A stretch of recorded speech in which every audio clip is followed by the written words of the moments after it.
y'all.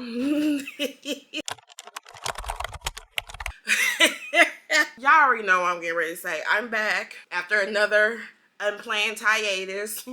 I'm sorry. I think we can all just know that I am not the best content creator, obviously.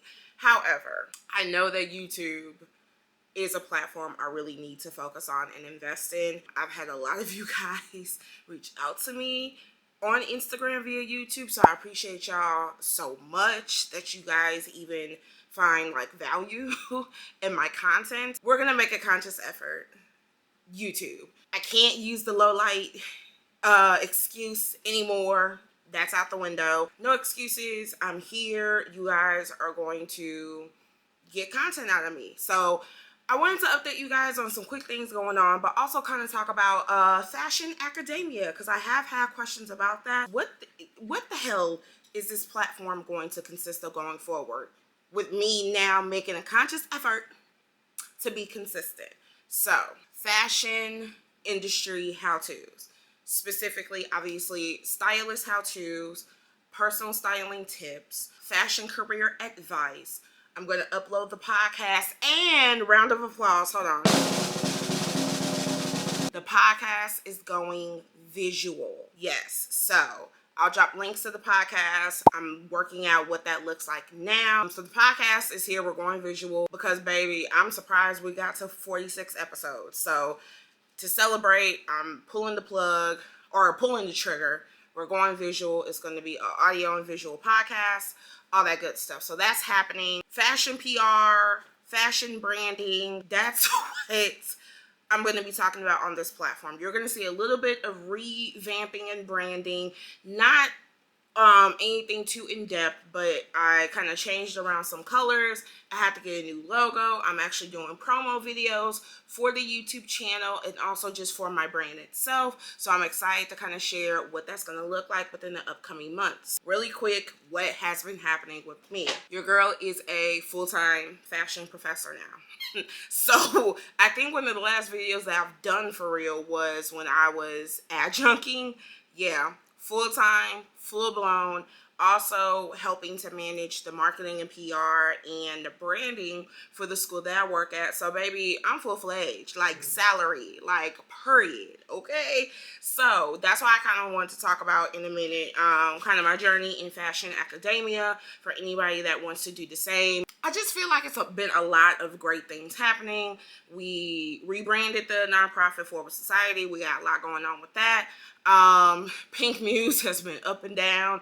I just said I was going to take a hiatus, but then I had all these people like, no, you're not taking a hiatus. So now we're trying to figure out how that's going to make sense. Brought back the PR firm, which technically I'm not like taking clients. It was just more so for me to have as like my PR firm as representation of me. But then somehow we start getting consultation clients for brand.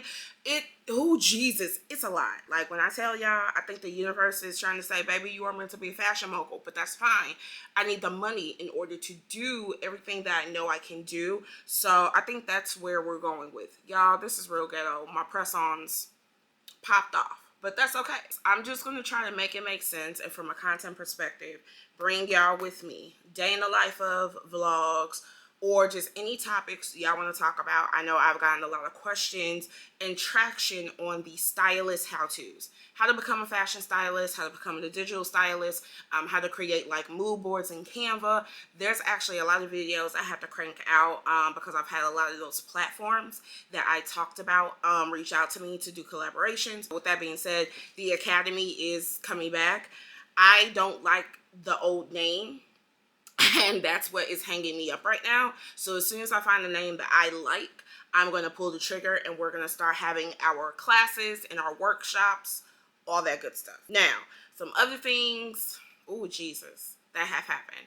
I've just been speaking a lot at conferences, residency programs. Like, your girl is popular. Oh, look, I'm also in a book, y'all. Yes, your girl is in the book, The Scout Guide, Volume 6. So I want to thank them so much for just the inclusion and thinking that I was, important enough to be put in a book, but more so to be recognized as a voice in St. Louis, specifically the fashion voice of St. Louis. So I appreciate that so much. I'm turning to the page. I should have had a bookmark. But y'all, look at me. Can y'all see? It's because of this damn light, because I'm trying to not let the low light, you know, mess with me, but it's kind of blurry. But so that's happened too. It's just been a lot, like a lot of great things, even with some of the not so great moments. You know, I think as all of us, managing our mental health, just managing the woes of life, the up and downs. I still feel like within the last year, this has probably been like this was my year. I really feel like this was my year. I feel more stable this year. I feel like I actually understand what my purpose is in fashion. Yeah, so I'm just hoping now that I kind of know my purpose, and I'm starting to move within that purpose and kind of revamping and pivoting based on that purpose. I think you're going to start to see from me 2024 and beyond kind of what that looks like. Okay, so really quick, my tips when it comes to fashion academia. So kind of reiterate my journey as now being a fashion professor. I got brought in as an adjunct at the school that I graduated from by my now colleague, but at the time my old professor. She brought me in. I didn't realize I would like teaching as much as I do, but I feel like for me it comes naturally. And then slowly but surely she started giving me more classes, and it's like, so what my tip and what I guess my piece of advice is, I think in order to be a really good adjunct, or more so if you're looking to turn that into a full-time career, you have to be able to show that you can teach essentially anything and that you are versatile in the curriculum and in teaching. For me, that's kind of like how it was easy to transition from adjunct to full-time, because they knew that I could be there and teach anything within the program regardless of what it was. Tips on maybe how to get into fashion academia. First off, can you teach? Like, is education and teaching something that you want to do? And I'm saying that because I think people are now looking at like adjuncting because it pays a decent hourly rate, and so they're able to make extra money, and I love that and I get that. But what you have to understand is you are responsible for making sure that students understand and master the curriculum in the class. And so if you're not someone that actually can teach, I feel like there are other ways to kind of monetize off of being a fashion expert. And I'm going to make sure that we talk about that in another video. So first off, is education actually something within your wheelhouse? For one. Two, how do you find these opportunities? LinkedIn, Indeed, but if anything, I would research universities that have fashion programs, and I would say specifically fashion programs that match up with your expertise. Because for me, it does not make sense for me to teach at a like fashion design school because my background is not necessarily in fashion design. First off, from a corporate perspective, it's in fashion product development, which is something that can be, totally different. Okay, obviously you need to have a resume, and you very much need to have a cover letter. And you're probably thinking, well, what do I put on my resume? Obviously you want to put on your resume the experience you have in fashion, because that's going to show what you have as an expertise. But I would even say, not even from a resume perspective, or from like a social media website, your own branding perspective. And I think for me, this is kind of like how it helped me.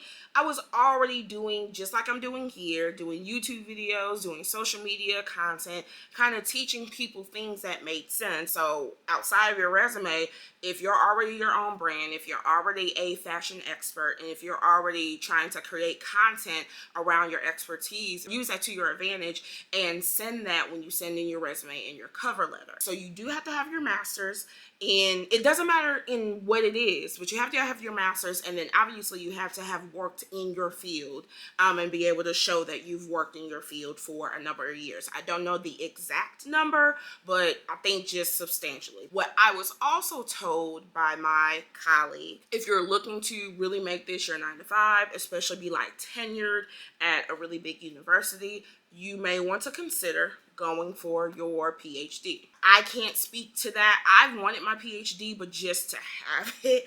I have 3 degrees at this point, so it's like just knock out the last one and be done.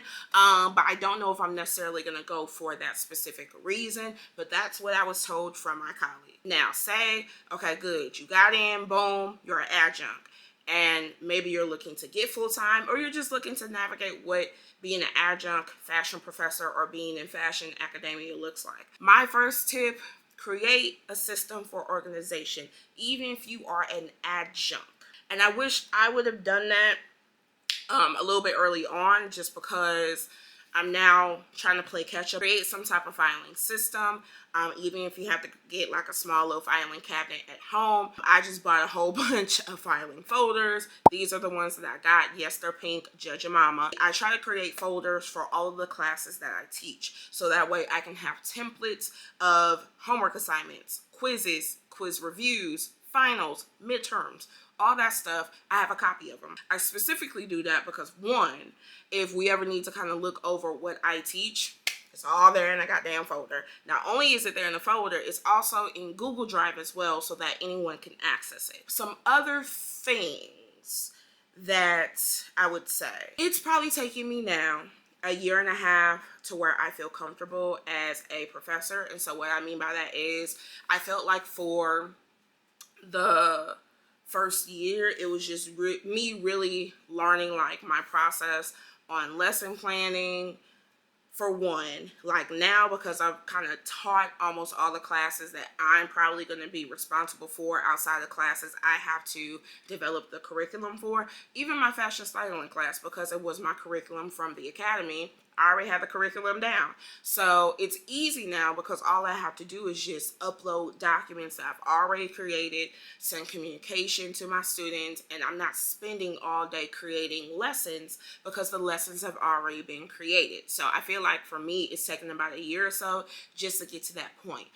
Two, something that I have very much, I wouldn't say struggled with, but very much had to make sure I had a good balance of having a good rapport with the student versus being an authority figure. Okay, so first off, some of the students are actually my real life friends, and they were my friends before they decided to enroll in the school. So I'm teaching my friends. Okay, and sometimes you have to be stern, even when your friends ain't doing what they're supposed to be doing, and get into teacher mode and get into professor mode. I've had a couple instances where it's come down to that, because they either weren't doing their homework, they were slacking, they weren't giving their 100%.